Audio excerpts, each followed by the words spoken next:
La confusion et l'ignorance sont des vices en droit. On ne peut pas se permettre d'être dans le luxe de la confusion ou de l'ignorance lorsqu'on est juriste.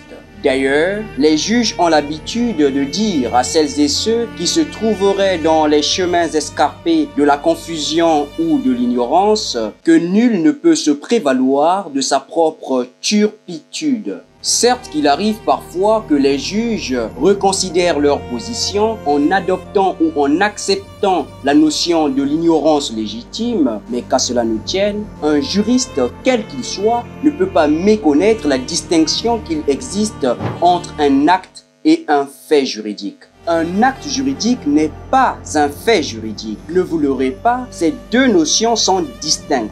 Dans cette vidéo, nous allons distinguer l'acte juridique du fait juridique, puis dénoncer les différents rapports, les différentes relations qui peuvent exister entre les deux notions. Avant d'attaquer, si vous venez de me découvrir, je suis Herman Bika, juriste en formation, bientôt juriste de formation. Je fais des vidéos explicatives à propos du droit français et congolais sur Internet. Sur cette chaîne, vous trouverez des vidéos explicatives, comme je l'ai dit, à propos du droit comparé, c'est-à-dire le droit français et le droit congolais. Si donc l'un de ces droits vous intéresse, n'hésitez pas à aimer la vidéo, à vous abonner à la page et à partager la vidéo avec votre entourage pour nous aider à faire connaître la chaîne à plus de monde. Nous vous remercions par avance. Nice. Revenons à nos mots étants. Distinguer un acte juridique d'un fait juridique nous suggère l'idée de définir de prime abord ces deux notions. Qu'est-ce qu'un acte juridique? Qu'est-ce qu'un fait juridique? À l'image d'un chien de chasse qui, avant la quête d'une proie ou d'une piste éventuelle, met le museau au vent dans l'espérance de trouver des traces ou des indices d'odeur lui permettant de trouver la proie quêtée ou le chemin recherché, le juriste, dans sa quête définitionnelle, dans sa recherche de compréhension d'une notion juridique, consulte soit le code pour y voir la définition donnée par le législateur en ce qui concerne la notion recherchée, soit le lexique pour y voir la définition ou l'appréhension de la notion par la doctrine. La démarche énoncée sera la nôtre dans cette vidéo. Alors, qu'est-ce qu'un acte juridique? À cette interrogation, le Code civil français répond à l'article 1100-1. Par acte juridique, il faut entendre, je cite, « toute manifestation de volonté susceptible de produire des effets de droit ». En effet, tout acte oral ou écrit qui laisserait penser de la volonté de son auteur, de l'accord de son auteur dans la production des conséquences juridiques est un acte juridique. Autrement dit, celui qui s'engage à transférer un bien à autrui ou qui accepte d'ailleurs de recevoir un bien transféré par autrui conclut un acte juridique.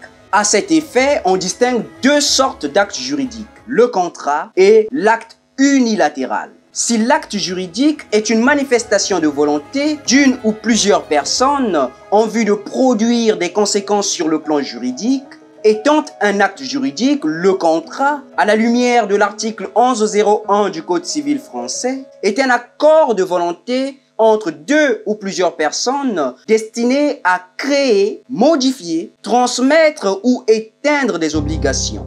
La particularité du contrat est d'établir un lien de droit basé sur le consentement, basé sur la volonté des parties entre au minimum deux personnes. Dès lors que deux ou plusieurs personnes se mettent d'accord, en toute âme et conscience, dans l'intention de produire des conséquences sur le terrain du droit, on dit qu'il existe un lien juridique entre ces personnes. Lien juridique qui est matérialisé par un acte appelé le contrat. Pour prendre un exemple pratique, celui ou celle qui décide de s'acheter un ordinateur, qui se rend au centre-ville, qui choisit la boutique de son choix, qui entre dans la boutique et qui choisit l'ordinateur ou la marque d'ordinateur de son choix et qui sort son porte-monnaie afin de payer cet ordinateur-là, l'ordinateur qu'il a choisi, est d'ores et déjà dans une démarche de manifestation de volonté en toute âme et conscience. Le fait déjà pour l'acheter l'acheteur de sortir le montant correspondant au prix affiché sur l'ordinateur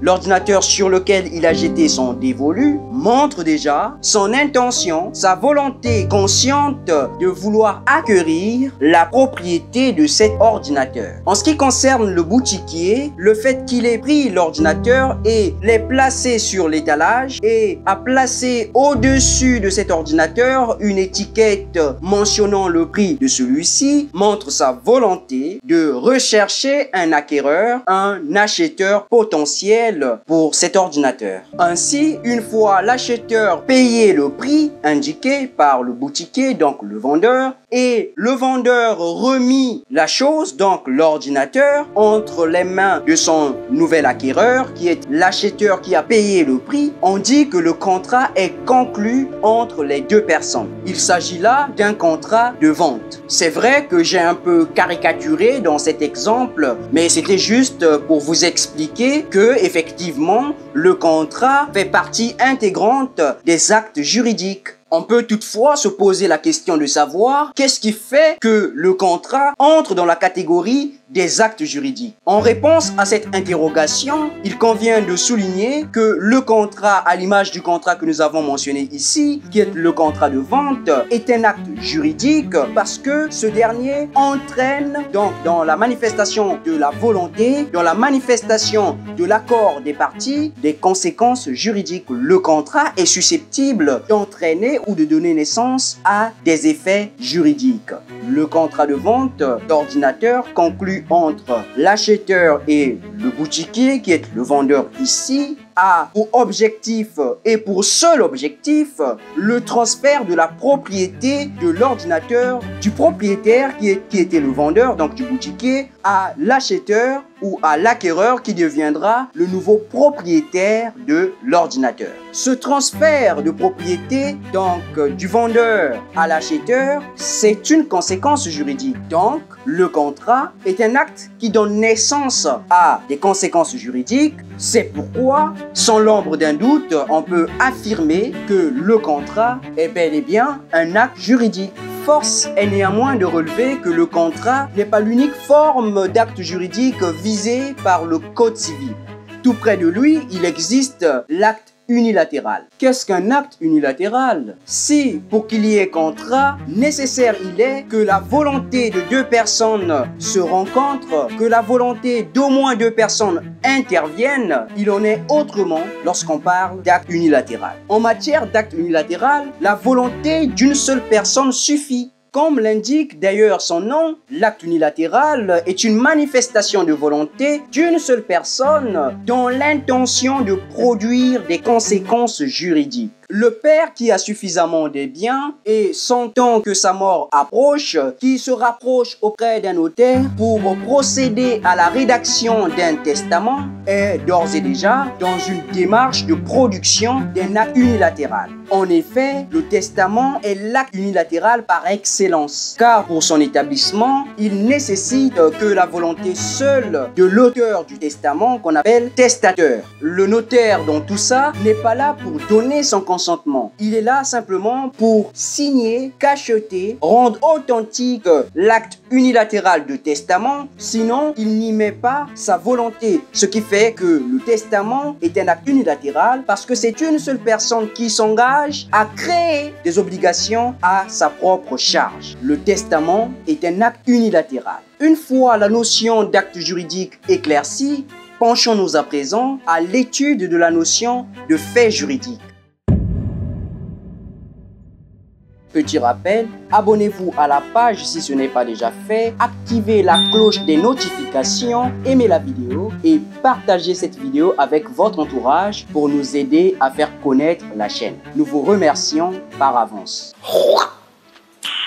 Nice. L'article 1100-2 du Code civil français nous invite à découvrir ce qu'est un fait juridique lorsqu'il souligne avec véhémence que les faits juridiques sont des agissements ou des événements auxquels la loi attache des conséquences ou des effets juridiques.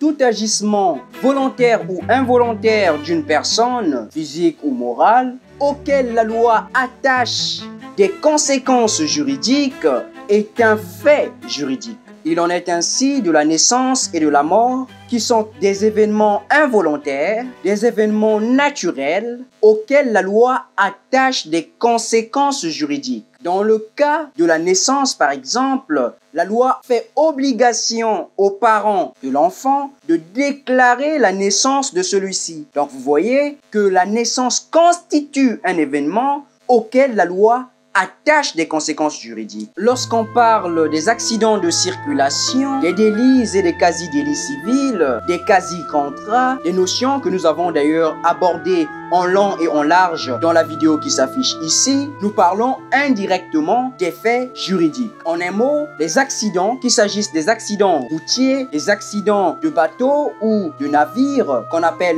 naufrages, on est dans des faits juridiques car il s'agit des événements qui sont prévus par la loi et auxquels la loi d'ailleurs attache des conséquences juridiques.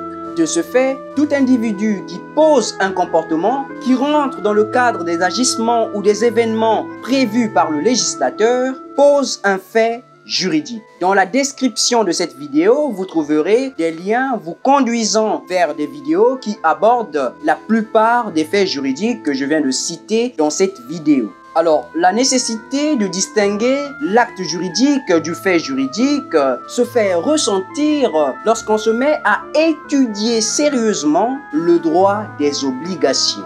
L'acte et le fait juridique sont des notions fondamentales du droit des obligations car sont des sources du droit des obligations. L'obligation peut naître soit d'un acte juridique, soit d'un fait juridique. D'où l'importance pour tout juriste de maîtriser dans tous ses contours la notion d'acte et de fait juridique. Le juriste qui méconnaîtrait en 2025 la distinction entre un acte et un fait juridique ressemblerait aujourd'hui à un hurluberlu moderne. Si donc vous n'aimeriez pas être un hurluberlu moderne, eh bien, essayez de maîtriser mais absolument la distinction qu'il y a, distinction effectuée par cette vidéo, qu'il y a donc entre un acte et un fait juridique. Si la vidéo vous a plu, laissez-nous un pouce en l'air, abonnez-vous, partagez la vidéo avec votre entourage pour nous aider à faire connaître la chaîne et on se dit à bientôt pour une prochaine vidéo.